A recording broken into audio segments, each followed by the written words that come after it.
I was just wondering, given that you sort of have an investor that's been in Australia and you've also got insight, obviously, into the South African markets and entrepreneurship and all of that kind of stuff, what's your experience been with, issues of red tape? Like, if you've opened the bar and having to get a liquor license, that's a lot of people speak about that being a huge hurdle in South Africa, that there's a lot of red tape.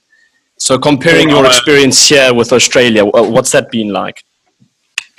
Look, I think red tape's unavoidable, and this is one of the cases where it's definitely worth paying someone who knows what they're doing. So in the case of liquor license and so on, our existing restaurant manager had worked in bars before, so knew all the hurdles we had to jump through and so on. Getting the liquor license took something like 4 years. So the project only happened later, but the process of getting that license was incredibly difficult and luckily not my problem. But no, I don't think Australia is necessarily easier. I think it's just more accessible in terms of finding who you have to talk to about problem X. In South Africa, it's notoriously difficult to figure out who you actually have to speak to or which form you have to fill in. Thanks. Yeah, sure. Anybody else got questions? Otherwise, that's me. Absolutely. You said that your company was different from other tutoring companies, and you mentioned why the other companies don't work. How exactly are you guys different? Sure. I think the most obvious points is in terms of relative pay to tutors from what you charge. So, as well as lesson format. So, I can give numbers if you'd like numbers. No need. Okay. Just like a general. Sure. So it's paying tutors, aside from niche cases where special qualifications are involved, best in slot, and charging competitively or below market average to the client. There are a couple of sort of little tricks in the costing model that allow that to happen, but basically meaning people are paying less, tutors are earning more.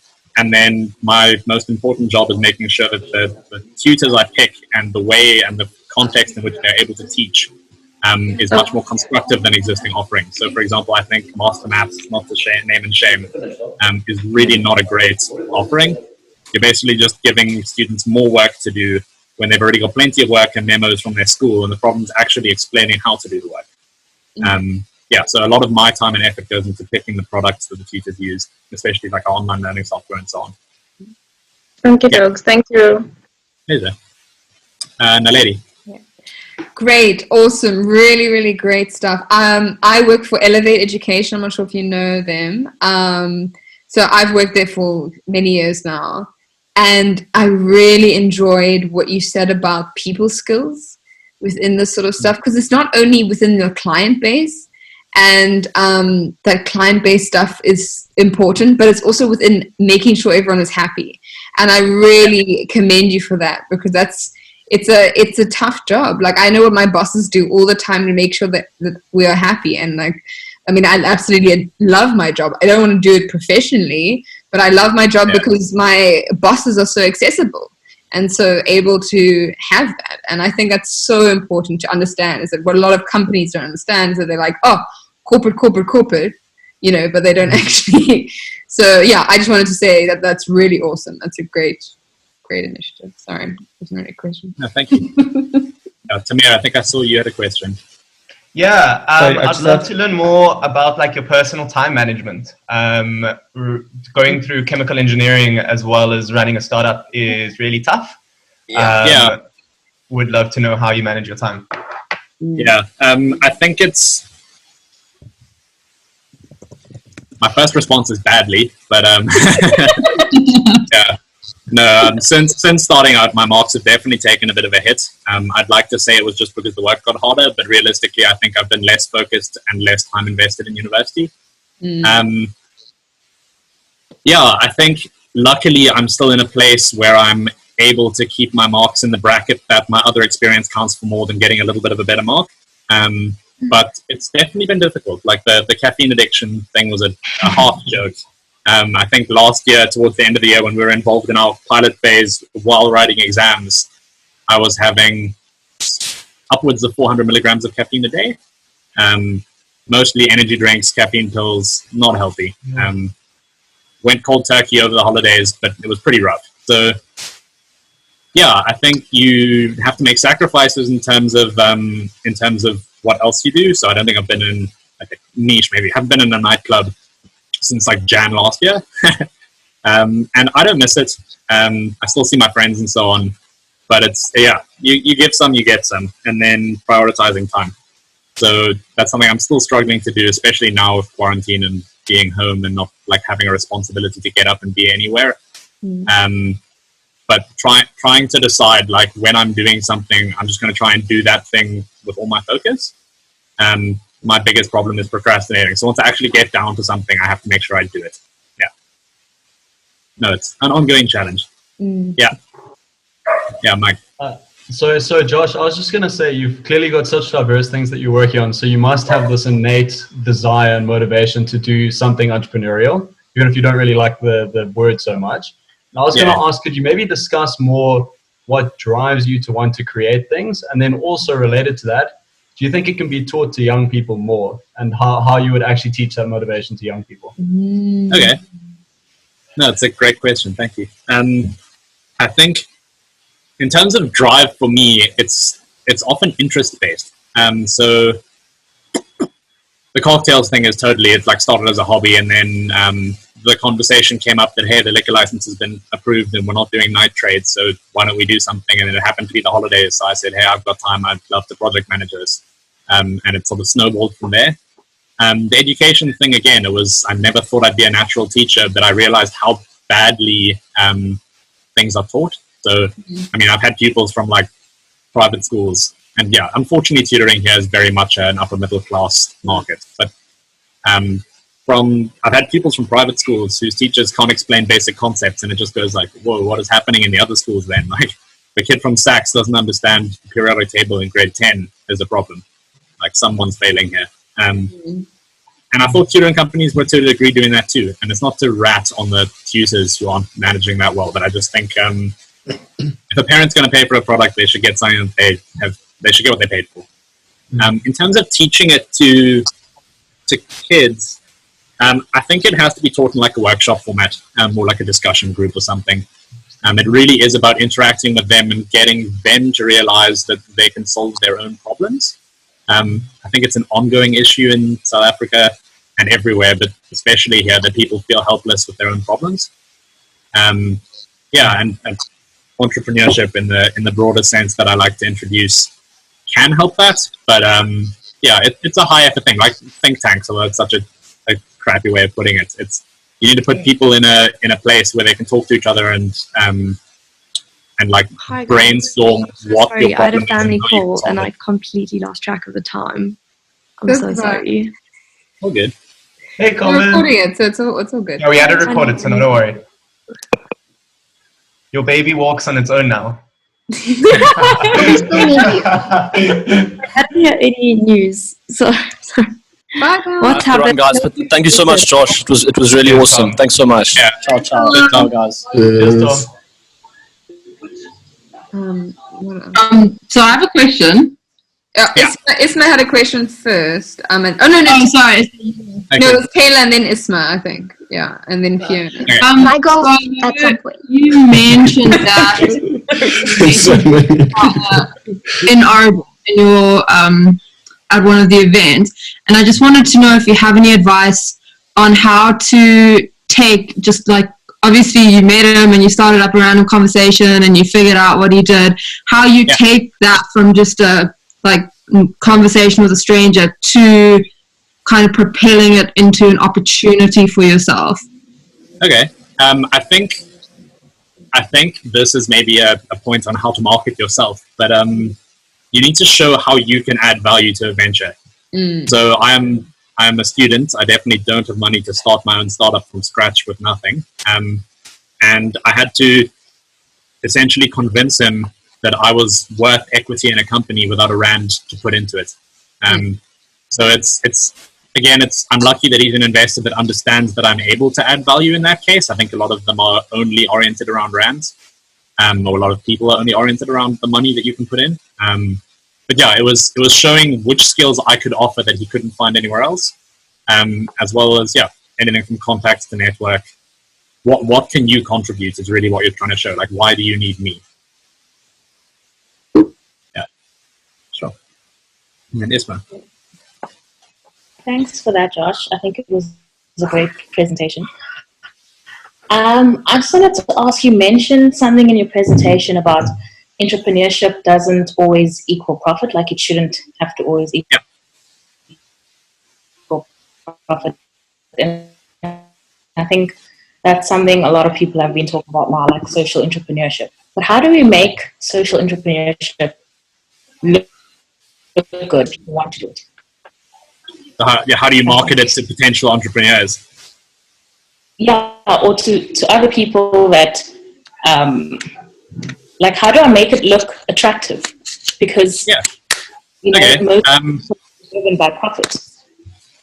I think there's a key differentiation that a lot of people miss, and certainly in my mind still isn't very strongly connected, which is that non-profit doesn't mean that the people working don't get paid.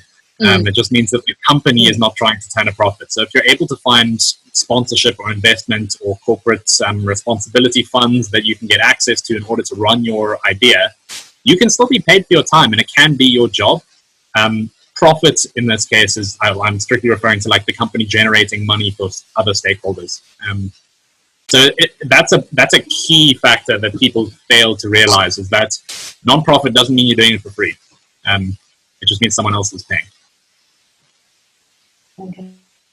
Yeah, I think it's a challenge. And can I think certainly it's got a lot less glamour, but yeah.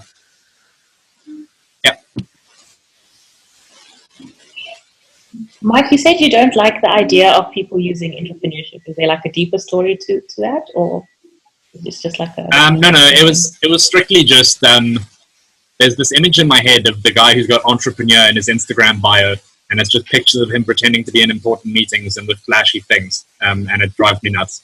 That is literally it. It's very shallow.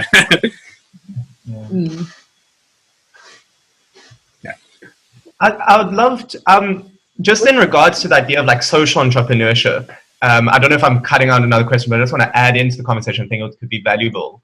In that, like, I think the general mindset of business and entrepreneurship has shifted away from what it used to be in the 90s, 80s, early 2000s, to the extent where social entrepreneurship and impact entrepreneurship really is the sexy thing. It's like the companies that come out and say, like, we are working towards the betterment of education, working towards the affordable access of housing. Those are the kinds of entities that are really getting attention and traction now. So I would argue, like, better to be a social entrepreneur than a purely like for-profit entrepreneur. Yeah. I'm not sure who was there. Someone else that had a question? No, it was you. Can I go? Okay, great. It's linked to social entrepreneurship as well. I also do a lot of tutoring, or did a lot of tutoring, and I found that, like you said, that most of the market is middle or high class, and that used to frustrate me a lot. So what I would do is I would take the material that I already prepared for these, I don't want to say rich kids, but for the rich kids that I would tutor, and then take it to like a underprivileged school and then tutor them as well. Do you think that do you think that would be feasible, like based on your interaction with a lot of tutors, do you think that would be a feasible thing that people would be interested in? Absolutely. Use these resources that have already been created. Sure. So I don't think it's I don't think it's a question of necessarily learning resources, but it's a question of time. And I can say definitely it's on our to-do list of what we'd like to be involved in. And it's something that my team of tutors are saying, when can we get this going, and so on. It's been kind of a bit short, again, with Corona, because unfortunately those are the same people that don't have access to internet for online tutoring. I mean, maybe a bit of a specific problem, but the minimum internet speed for effective online learning. So Zoom's a bit more forgiving, but it's a crappy teaching tool. The software we use requires about 4 megabits a second of internet speed, which even in middle class families is quite fast, in South Africa anyways. So it's a challenge, and the problem is that honestly the best way to duplicate and extend this resource to more users is through technology, and that's something that we're very limited by here. Luckily, labor is cheap in South Africa, so even when we're paying our tutors well, it's not that expensive. But unless tutors were volunteering to give their time, which they can, and that is definitely something we can implement.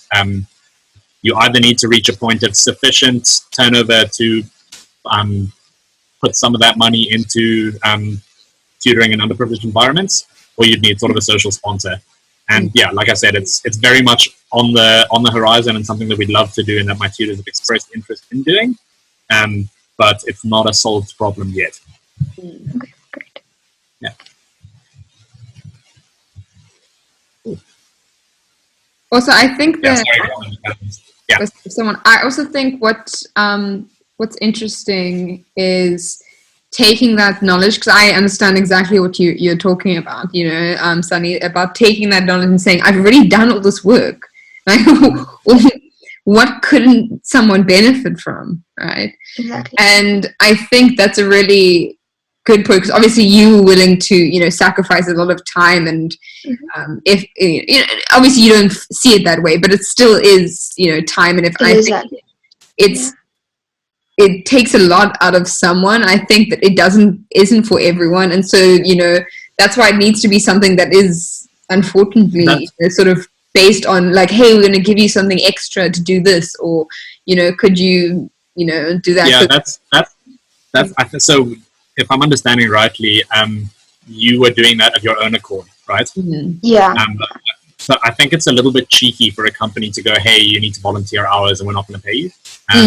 Exactly. So the challenge for me is to figure out some way to pay my tutors to teach students that can't afford those lessons. And again, whether that's we've reached a sufficient turnover that I can put that money into paying them for that, or whether it's somebody corporate or some fund sponsors that. I don't feel comfortable as a company saying, if they want to volunteer outside of our hours and use the resources, I'd happily give permission. But I don't feel comfortable saying you need to volunteer. Yeah. Like, I think you could always make it available to them, and then if people choose to do it, then they can do it. Maybe using your platform more as a coordination mechanism, where you could almost say, okay, we've partnered with maybe the school that does the same subjects that you guys are tutoring anyway. They have classrooms available. It's right next to wherever they live. If you want to go, you can. And so I'm not saying pay them, but maybe more like facilitate opportunities of like coordination. Like you have you have the social capital of people, and you have their intellectual like abilities of maybe like coordinating that. And I think there's also a note that the tutors are working for us for a reason. So we'd be guaranteeing the quality of tutors that go to that school, which is quite a nice addition. Yeah. Mm-hmm. What you just said is actually a really good comment, because I know a lot of people do want to help and they do want to do more for their community. Yes, exactly. Yeah. But it's always an issue of logistics. How do I approach them? Who am I? Why will they accept me and not her? Exactly. So the whole coordination thing is a really good idea, because it's like, I don't know if you guys remember when the whole lockdown started, a lot of people were doing that Instagram challenge where they're like, for every one like, I'll donate R1 to so-and-so foundation. And I was laughing because I was like, it's so funny because people really do want to help, they just don't know how. And that foundation was like an ideal way. So it's like, not like people don't want to help. They do want to contribute socially. It's just that they don't know how. And also because our communities are so different, some people might fear for their safety. What if I'm not accepted? How will they receive me? So it's a lot. So well done on what you said, Sunaina and Josh. I hope that you do like look at it in the future, and give us a shot. Maybe we'd also like to tutor in your company one day. Yeah, definitely. Yeah, I think website link was in the presentation. No, I'm kidding. Colin. Sorry, I've missed things, so I hope I'm not like asking something that's already been chatted about. But I don't know if you know Excel at Science. It's another tutoring company in Cape Town and Joburg. There are a lot. There are a lot? No, I think there are a lot of tutoring companies. Yeah.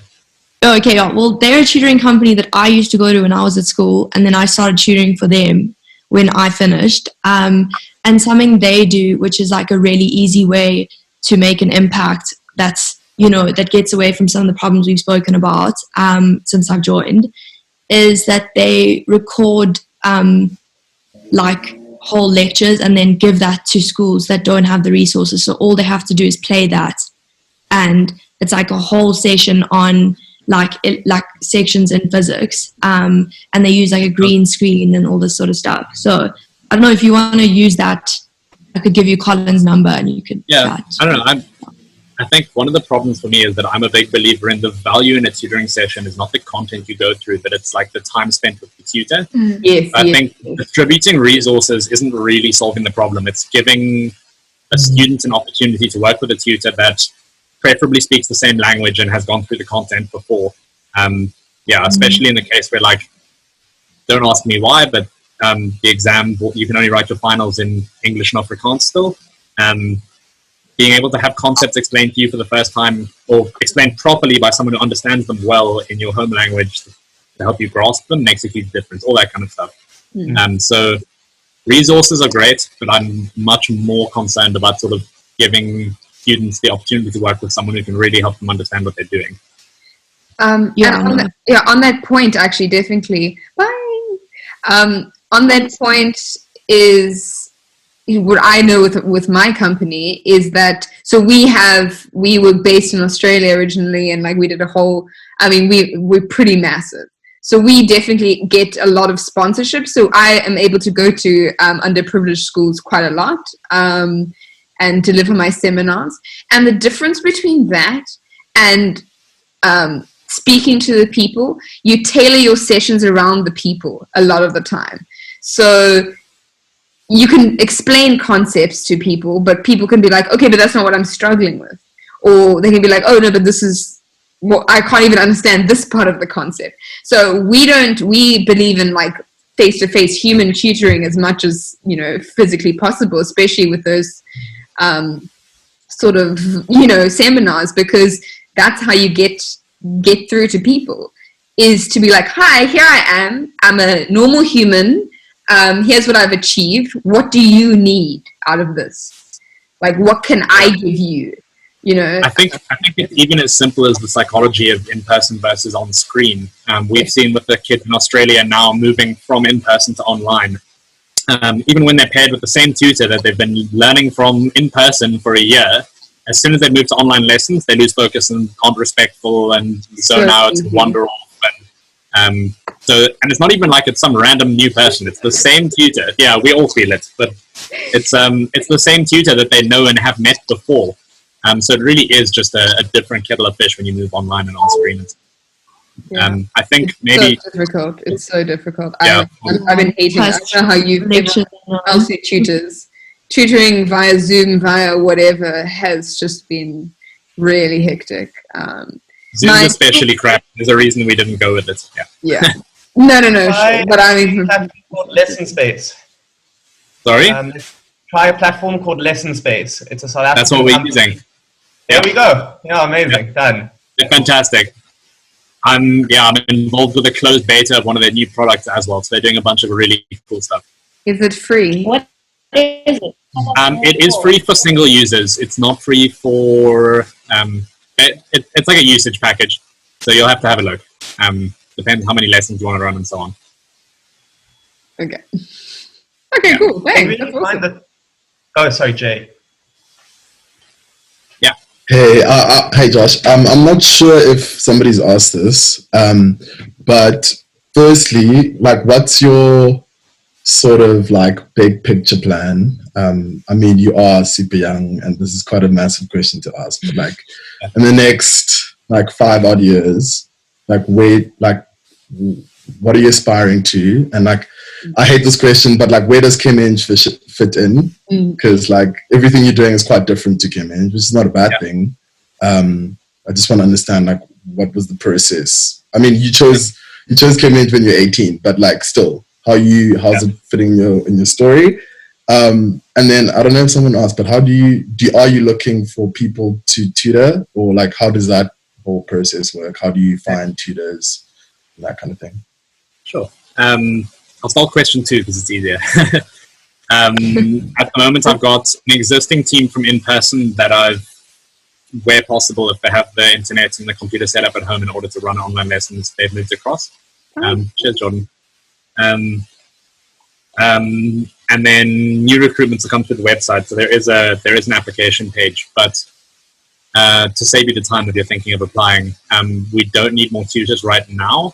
All the tutors have more time than they would usually, and I think what all online businesses are finding is that South Africans are still very behind the times in terms of being averse to online products. So I think a lot of parents are trying to avoid buying online lessons and not realizing that schools aren't going to go back for a couple of months, I think. And it's slowly going to catch up to them. And I think it's a good thing that we've been forced to move online, because it's going to kind of accelerate the consumer mindset in South Africa. Yeah. But it's true in all Western countries. The only nation that's really, the only demographic that's really comfortable with online learning is Asian markets. And they've been doing it for a while. In terms of your second question, first question, it really depends how everything goes. So with this now launching in Australia, and we're getting quite a nice cheat almost, because we can, the plan is we're taking the whole high school segment of the existing Australian company and rebranding it as Tutor Lab. So we get to start with a big customer base already. And I mean, I think that company has 140 odd primary school learners, 160 odd primary school learners, who will all then come up through the high school thing. The other fun part about Australia is that you can charge $65 an hour and be on the cheaper end of things. It's ridiculous. In London now, if you want a private tutor who's got a university qualification, you'll pay £100 an hour. And the market's only growing, because education is like the most important thing you can give a kid these days. Like, if you spend your money on your kid on one thing, you should make sure that they leave university as close to debt-free and with a good degree as they can. It's the best start you can ask for. But in 2010 around now. Yep. So go tutor in London. It pays more than being a professional employee here. I'm going to the Netherlands, so I actually need to go and I need to get a job. So listen. Yeah. I'm actually shocked. Sounds good. But in terms of my plan, I'm not putting all my eggs in one basket. So I've done some of the BCG sort of like recruitment pipeline stuff. I've applied for the internship, although they've kind of postponed those applications. They don't really know what they're doing.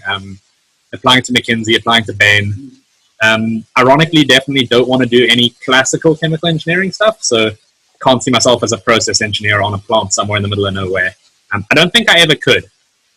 When I was picking degrees, I was choosing between ChemEng and some sort of business degree. In hindsight, I feel like I should have chosen something sort of, stats comp-sci oriented. And it definitely would have freed up a lot more of my time. My biggest struggle with ChemEng isn't that I'm not interested in the content. It's the amount of my life that it takes up. Yeah, I experienced that as well. So I enjoy the stuff when I'm doing it, but I hate having to always do it. ChemEng does and doesn't fit in. I think actually, I could cry right now, guys, the whole day. I think the mentality of teachers is strong, and there's a reason it's so well recognized as like the problem solver's degree. But in hindsight, I don't think I would have taken it. It doesn't really fit the plan. So it might be 2 years' time when I graduate, hopefully.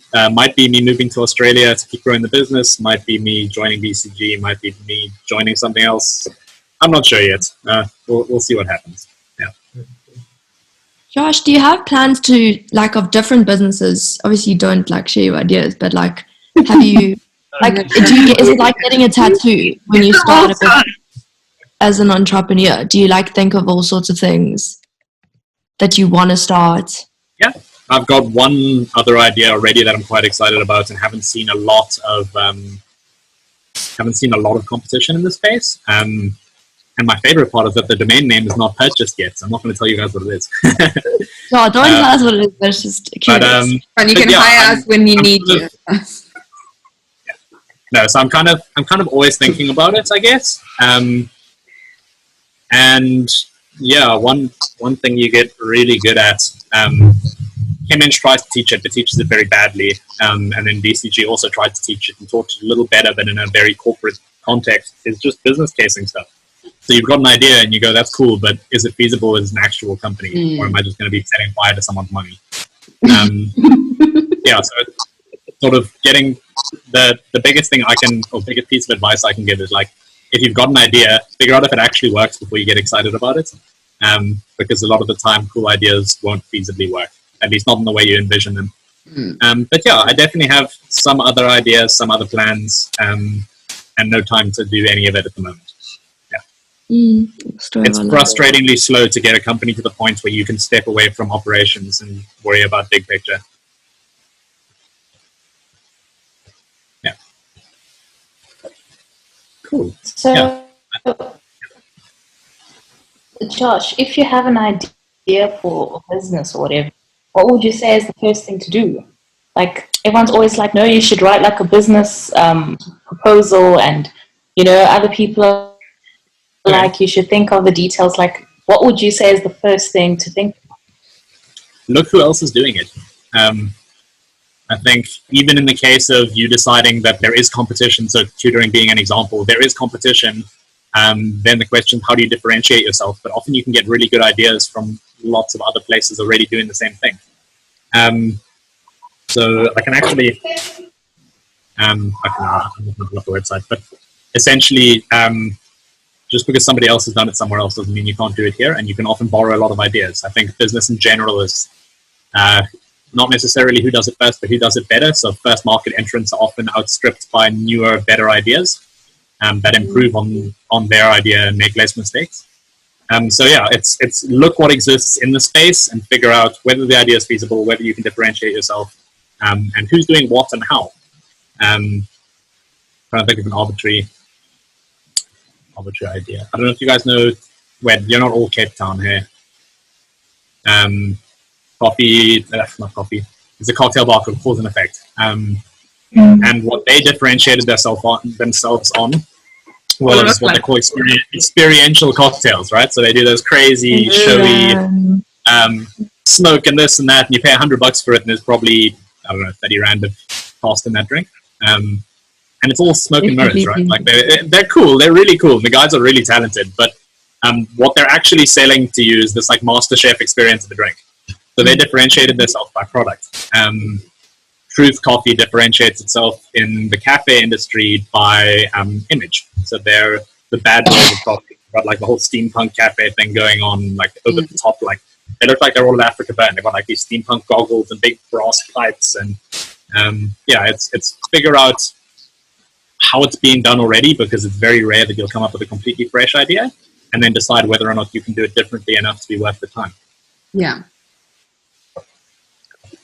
I'd love to add on that. I am incredibly passionate about this particular aspect, because I feel like the conventional wisdom around idea generation is really backwards, and would typically go along the lines of think out your idea fully, come up with a very comprehensive business plan, don't tell anyone about it, and then go live, and then everything works.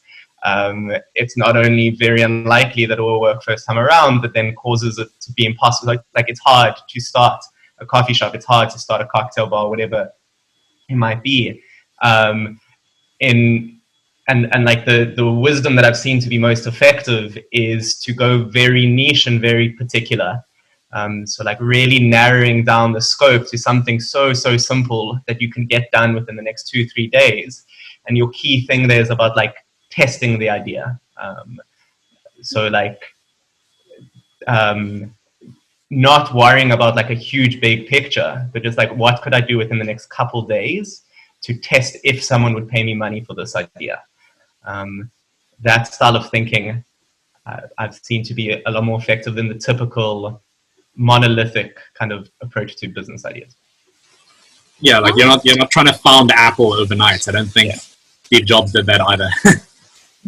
Yeah, Carmen. I often I have these moments where, something will irritate me. I'll be like, oh, why is there not something for this? Or, why can't I just do that? And I write them all down, but I'm I think about it, and I chat to my dad, and I'm I can't really make money. It's not a business idea, but that would be really cool. But now that you guys saying the niche, the small, it doesn't have to be out the box. I don't know. No, if you listen, Josh's presentation spoke about, or later. Oh, bye. Spoke about Yeah, I'll watch his presentation. Sorry, was that answered in the presentation? Also about non-profit. I think it was after about not going in being like, we're gonna make so much money. It's like, this is something that needs to happen, right? And hopefully we can, pay enough for our people, but we're not trying to, become billionaires with this. I think the way to think about it is, if you're doing something that you're excited about and you do it really well, the money will come. The money doesn't come and then the cool idea. It's the other way around. So everything starts off with something small and something that you're really excited about, and then that excitement infects other people, and then they get excited about it, and then it spreads. Do you think? Yeah, I don't know. Like, one of the things I've been thinking with these small ideas that I notice when I'm going through stuff is, why not send it to people in that industry and be like, hey, why don't you add this function to your website? Or why don't you do this? I don't know. But then I'm scared, like, am I just, I don't know if he's always going to respond. Like, I don't know. Yeah. I've kind of just put them all in big notes on my phones for one day when I'm done with this degree. Yeah, no, that's what I was grabbing, is I constantly have like notebooks everywhere of just stuff that I'm writing down. Otherwise I lose track of time. Yeah, you look like a crazy man, dude. Yeah. So keep the notes. And yeah, I mean, not that I'm the expert, but if you have an idea and you want to bounce it off someone, I can promise I don't have any time to steal it. So. Yeah, I might actually bounce that off you. Maybe during project week, when we're losing our minds next week, I'll drop you a message. We're in the same project team, just like two projects. Oh, thanks, man. This is what my dad was like, you know what, you don't have time and it's not going to work, but just send it to, he gave me certain people that I should contact in the industries, and he was like, just send it to them. And he was like, just might as well. But so I might do that, but I'll bounce it off Josh and see. Maybe tomorrow I'll drop you a message, since you guys know what's happening in that space. Maybe I'll just share it to the group, because hey, none of us have fucking time. In general, I find, just to go back to the ideas, like, there's a typical thing like, don't share your ideas. I think that's a really, really, really bad philosophy. Just so often. So, like, my favorite example with this is a company called RideWith. They were Uber before Uber. So they started like 2 years before Uber, raised about like $80 million. But do you know of a company called RideWith? Oh, you know of Uber, right? Because ideas don't really mean much. It's about like execution and the way in which you do the idea. And like, if you share an idea